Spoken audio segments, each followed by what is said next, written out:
ఇది చాలా విశేషమైనటువంటి క్షేత్రం, కాశ్మీర్ క్షేత్రం. శ్రీ శంకర భగవత్పాదులు వారు మనకి చెప్పిన విధంగా అహం బ్రహ్మాస్మి అనే ద్వారము, అలాగే తత్వమసి, ఇంకొక ద్వారం అయమాత్మ బ్రహ్మ, జ్ఞానం బ్రహ్మ అనేటువంటిది శంకర భగవత్పాదులు తూర్పు నుంచి మొదలుకొని 4 పక్కల 4 ఆమ్నాయ పీఠాలని ఏర్పాటు చేశారు.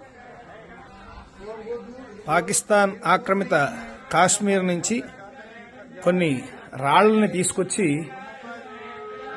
ఇక్కడ తేత్వాల్ అనే గ్రామంలో శ్రీ శారదా అమ్మవారి పంచలోహ విగ్రహ ప్రతిష్టాపనని శ్రీ శంకర భగవత్పాదుల అనుగ్రహం చేత, అదేవిధంగా